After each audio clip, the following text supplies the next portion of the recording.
आज हम बात कर रहे हैं कानपुर की कुछ ऐसी बात जो काफ़ी कम लोग जानते हैं और ये जान के आप लोग हैरान हो जाएंगे। तो नमस्कार दोस्तों, आज हम आपको उत्तर प्रदेश की एक ऐसे शहर के बारे में बात करने जा रहे हैं जिसका नाम कानपुर है। कानपुर सिर्फ एक शहर नहीं बल्कि भारत के संस्कृति का एक हिस्सा माना जाता है।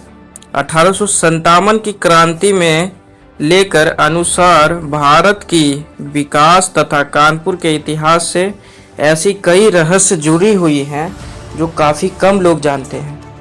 कानपुर का इतिहास लगभग 800 वर्ष पुराना माना जाता है। कहा जाता है कि इस क्षेत्र में पहले कान्हापुर नाम एक छोटा गांव था। कुछ इतिहासकार मानते हैं कि इसका नाम भगवान श्री कृष्ण के नाम कान्हा से पड़ा था। समय के साथ कान्हापुर का नाम बदलकर कानपुर रख दिया गया। मुगल शासन के दौरान कानपुर एक छोटा व्यापारिक केंद्र है। यहाँ से अनाज, कपड़ा और अन्य वस्तुओं का व्यापार होता था। हालांकि उस समय की बात है, कानपुर किसी बड़े शहर के रूप में विकसित नहीं था, लेकिन विज्ञान में और भी बहुत चीज़ में ऐसे थे कि कानपुर फर्स्ट नंबर पे, पहले नंबर पे आता है। 18वीं सदी के अंत में अंग्रेजों ने नज़र कानपुर पर पड़ी। सन 1778 में ने यहाँ अपनी कंपनी सैन्य छावनी स्थापित की।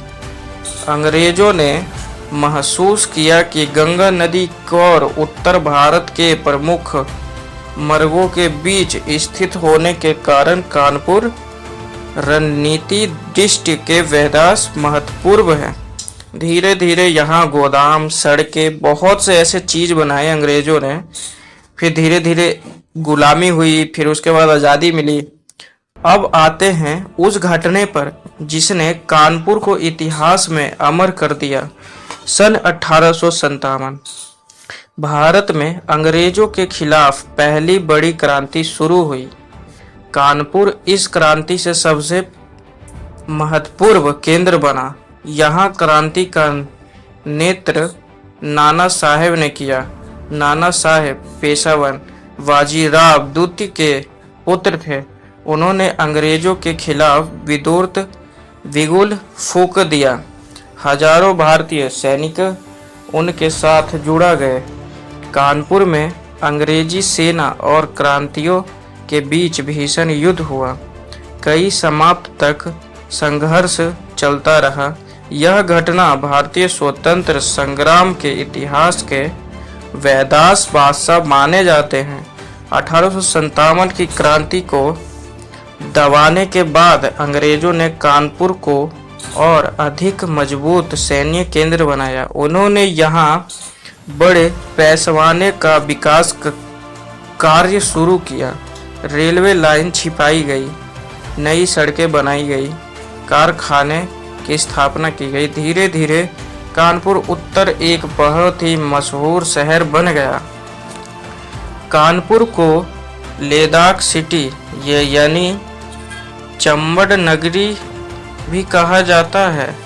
ब्रिटिश काल में यह बड़ी संघर्ष है कि चंबड़ कारखाने स्थापित हुए। यहाँ बने जूते और अन्य उत्पाद दुनिया के कई देशों में भेजे जाने लगे। आज भी कानपुर भारत के प्रमुख चमड़ा उद्योग केंद्र का गिना जाता है। 20वीं सदी की शुरुआत तक कानपुर कपड़ा आयुध बड़ा केंद्र बन चुका था। यहाँ कई कपड़े मिलते स्थित हुई। उत्पादन इस अधिक था कि कानपुर को पूर्व पर कहा जाने लगा। हजारों लोग रोजगार मिला। देश के विभिन्न हिस्सों से लोग यहाँ काम करने आते थे, मजदूरी करते थे, पैसा कमाते थे। स्वतंत्र आंदोलन के भूमिका कानपुर में स्वतंत्र आंदोलन में भी महत्वपूर्ण योगदान दिया। यहाँ अनेक संभाव और आंदोलन हुए। कई स्वतंत्र सैनिकों ने अंग्रेजों शासन के खिलाफ आवाज उठाई। महात्मा गांधी